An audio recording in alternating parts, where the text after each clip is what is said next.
Hello everyone, welcome to a online solution. मैं हूं अशफाक। कैसे आप लोग? तो आज आपके सामने यहां पर मॉडल सेट लाया हूं।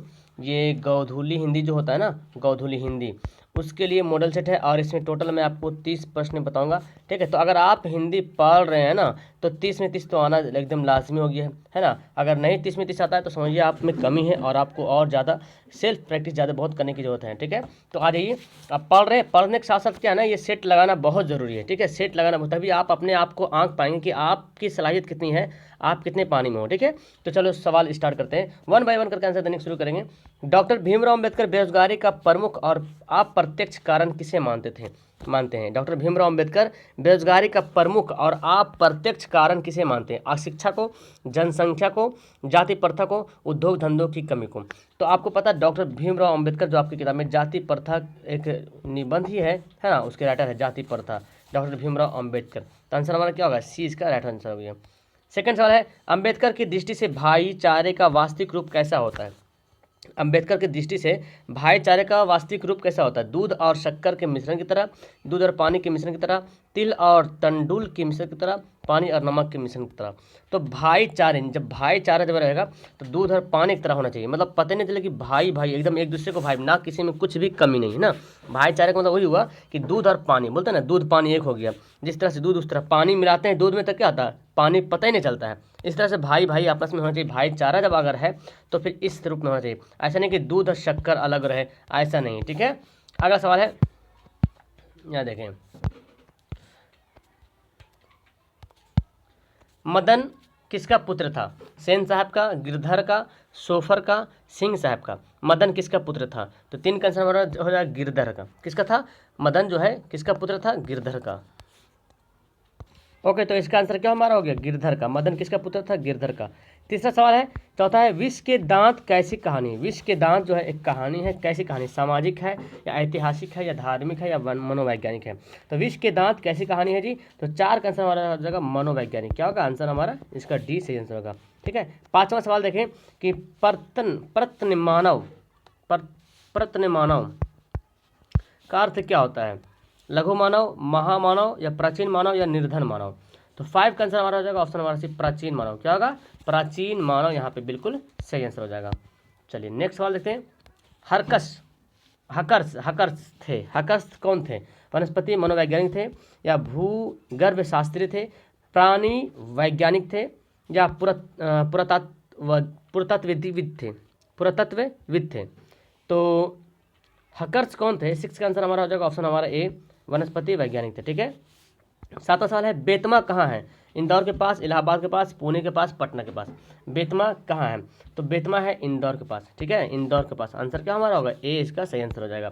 आठवां सवाल देखें, रिश्तेदार की पत्नी के कितने रुपये खो गए थे? है ना, रिश्तेदार की पत्नी के कितने रुपये खो गए थे? 11 रुपये, 50 रुपये, 20 रुपये, 100 रुपये। तो 8 का आंसर हमारा हो जाएगा ए, रिश्तेदार की पत्नी के 11 रुपये जो है खो गए थे। ओके, नौवां सवाल है, शेक्सपियर कौन थे? एक नाटककार थे, कहानीकार थे, उपन्यासकार थे या निबंधकार थे? तो आप पढ़ेंगे तो शेक्सपियर एक नाटककार थे। कौन आंसर हमारा हो जाएगा? ए जो होगा वो सही आंसर हो जाएगा। ठीक है, शेक्सपियर मूल रूप से नाटककार थे। ऐसे तो उपन्यास भी उनका बहुत सा लिखा हुआ है, लेकिन नाटककार यहाँ पे आंसर होगा। ठीक है, ओके, तो फिर इसका आंसर क्या होगा? हमारा एक करेक्ट हो गया। अगला सवाल है कि बिरजू महाराज को संगीत नाटक एकेडमी पुरस्कार कब प्राप्त हुआ? बिरजू महाराज जो डांस करते हैं, तो संगीत नाटक एकेडमी इसको कब प्राप्त हुआ? 1965 में, 68 में, 70 में, 1972 में। 10 का आंसर हमारा हो जाएगा 1965 में। ओके, 11 नंबर सवाल देखें। शहर अब भी संभावना है, शहर अब भी संभावना है, यह कृति किसकी है? विमल मित्र, उपेंद्र नाथ अशोक, अशक है, अश्क अश्क, गिरिधर गोपाल, अशोक वाजपेयी। तो शहर अब भी संभावना है, ये किसकी कृति है? 11 का आंसर हमारा ऑप्शन हमारा डी, अशोक वाजपेयी। 12 है, संतु मछली लेकर क्यों भागा? बहुत इंपॉर्टेंट सवाल बन जाता है ये आपके एग्जाम के लिए। संतु मछली लेकर क्यों भागा? बेचने के लिए, खाने के लिए, काटने के लिए, कुएं में डालने के लिए? ठीक है, तो संतु जो है मछली को लेकर भागा था कुएं में डालने के लिए, है ना, उसको बचाना चाह रहा था वो। ठीक है, आंसर हमारा क्या होगा? डी होगा। अगला है, सुलोचना कौन थी? आपको क्लियर नहीं दिख रहा होगा, मेरे ख्याल से फोटो सेशन आए नहीं। सुलोचना कौन थी? अभिनेत्री थी, मंत्री थी, गायिका थी या नर्तकी थी? तो 13 का आंसर होगा, सुलोचना कौन थी? अभिनेत्री थी। आंसर हमारा क्या होगा? ए इसका सही आंसर हो जाएगा।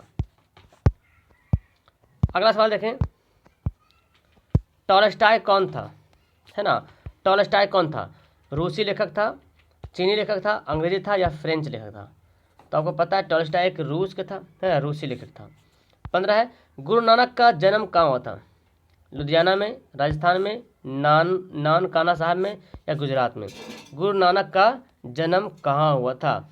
तो नानकाना साहब यहाँ पे दे रहा, लेकिन एक्चुअली में इसका है, आप पढ़ेंगे तलवंडी, है ना, तलवंडी जो कि पाकिस्तान में वर्तमान में पड़ता है।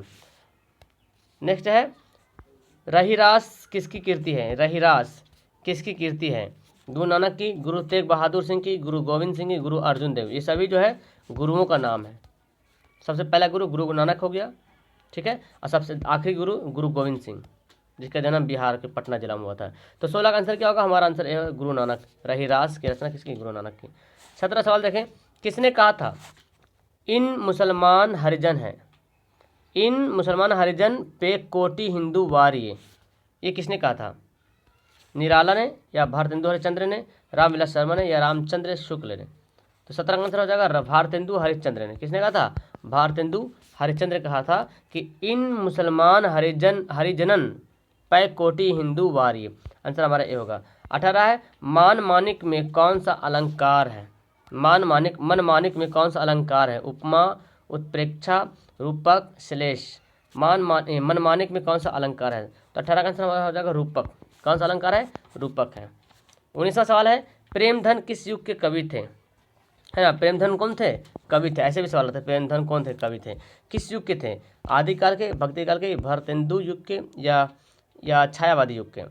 तो आंसर हमारा हो जाएगा ऑप्शन हमारा सी, भारतेंदु युग के। प्रेमधन जो कवि थे किस युग के? भारतेंदु युग के, ठीक है, यानी कि भारतेंदु हरिश्चंद्र को है ना, उसी के ज़माने का। 20वां सवाल है, ज़्यादा नहीं 30 सवाल यहाँ पे। प्रेमधन ने किस समाज की रचना की थी? धनी समाज, कलावंत समाज, रसिक समाज, भक्ति समाज? तो 20 का आंसर हो जाएगा रसिक समाज। क्या होगा? रसिक समाज। प्रेमधन ने रसिक समाज की रचना की थी। क्लियर है? आंसर हमारा सी। प्रेमधन का जन्म कहाँ हुआ था? मिर्ज़ापुर में, लखनऊ में, इलाहाबाद में, बनारस में? प्रेमधन का जन्म कहाँ हुआ था? इसका आंसर हमारा हो जाएगा मिर्ज़ापुर में। कहाँ हुआ था? मिर्ज़ापुर में प्रेमधन का जन्म हुआ था। 22 है, भारत माता के संबंध में क्या सही है? शैलवासिनी, नगरवासिनी, ग्रामवासिनी या विंध्यवासिनी? तो भारत माता के संबंध में कौन सा सही है? 22 का आंसर हो जाएगा ग्रामवासिनी। क्या हो जाएगा? ग्रामवासिनी। आंसर हमारा क्या होगा? सी इसका बिल्कुल सही आंसर हो जाएगा। अगला है, जनतंत्र में कवि के अनुसार राजदंड क्या होंगे? जनतंत्र में कवि के अनुसार राजदंड क्या होंगे? कवि के अनुसार बोला राजदंड दिया जाए किसी को, तो क्या होंगे? ढाल और तलवार, फूल और भंवरे, फावड़े और हल, बल और फूल, बाघ और फूल? तो 23 का आंसर होगा फावड़े और हल। आंसर हमारा सी होगा, है ना। जनतंत्र में कवि के अनुसार कि राजदंड अगर दिया जाए तो उसको फावड़े और हल दिया जाए, मतलब कि मेहनत करने के लिए दिया जाए, काम करने के लिए। 24वां है, आज्ञे के नाम से हिंदी साहित्य के इतिहास में कौन सा वाद जुड़ा हुआ है? ठीक है, प्रतिवाद, छायावाद, प्रयोगवाद, हालावाद? तो आगे के नाम से हिंदी साहित्य के इतिहास में प्रयोगवाद जुड़ा हुआ है, ठीक है। अगला है, कुंवर नारायण कैसा कवि है? कैसे कवि? कुंवर नारायण जो है कैसे कवि है? रहस्यवादी, छायावादी, हालावादी या संवेदनशील? कुंवर नारायण कैसे कवि है? 25 का आंसर हमारा हो जाएगा संवेदनशील। क्या होगा? आंसर हमारा डी होगा, ये डी होगा, है ना, ऑप्शन हमारा डी। 25 का डी यहाँ पे सही आंसर हो जाएगा। अगला सवाल देखें, वीरेन डंगवाल किस विचारधारा के कवि हैं? वीरेन डंगवाल किस विचारधारा के कवि हैं? जनवाद, रहस्यवादी, रीतिवादी, सूफी? बहुत इंपॉर्टेंट सवाल ये बनता है आपके एग्जाम के लिए, जनवाद, है ना, जनवाद। तो एग्जाम के व्यू से लिए ये जो ना देख रहे हैं, जातिवाद जो होता है, छायावादी कवि, रहस्यवादी कवि, रीतिवादी कवि, ये बहुत इंपॉर्टेंट, इसको आप ध्यान से रखिएगा। किसका उच्चारण कंठ से होता है? कंठ, ग्रामर का सवाल आ गया, व्याकरण। कंठ से उच्चारण करेंगे, पा, सा, जा, खा। तब बोलेंगे तो आप बोलेंगे तभी आपको पता चल, खा निकल रहा कंठ से। 28वां, हिंदी में अंतास्थ वर्ण की संख्या कितनी है? हिंदी में अंतास्थ वर्ण की संख्या कितनी है? तो 28 का आंसर हो जाएगा 4। कितने हैं? 4 है। अगला सवाल, रमेश का सही संधि विच्छेद कीजिए। तो इजी है ना, रमेश का संधि विच्छेद क्या होगा? ऑप्शन हमारा क्या 29 का डी, रमा जोड़ इस, है ना, तो ये दोनों ई आ मिलकर क्या बनता है, ए बनता है, तो रमेश हो जाता है। यशोदा का सही संधि विच्छेद बताइए, यशोदा, है ना, तो 30 का आंसर हमारा हो जाएगा ऑप्शन हमारा है यशा जोड़ दा, यशा जोड़ दा, क्या होगा, यशोदा, यानी कि हलंत और आ मिल करके क्या बनता है, ओ बनता है यहाँ पे, ठीक है, यशोदा हो गया। क्लियर है। यहाँ पे 30 सवाल मैं आपको पढ़ा दिया हूँ। 30 सवाल में आपको कितना सही होता है नीचे कमेंट जरूर कीजिएगा, और जो पहली बार आए हैं चैनल को तो इसमें जुड़ जाएं और आपको बेनिफिट ही यहाँ पे होने वाला है, ठीक है। आपकी क्लास डेली सुबह चलती है, सुबह 7 बजे क्लास चलती है, 12 बजे दिन में क्लास चलती है, मैथ की चलती है 12 बजे दिन में, और फिर 3 बजे चलती है, ठीक है, और 7 को शाम 7 बजे क्लास चलती है, और 9:30 बजे रात में चलती है, ठीक है। ये सभी क्लास में आना एकदम लाजमी है जरूर। अगर करंट में नहीं, मतलब तुरंत आप नहीं देख पाते हो तो बाद में वीडियो जरूर देख लीजिएगा। ओके ठीक है, वीडियो को लास्ट करता हूँ। Okay that's all, thank you everyone.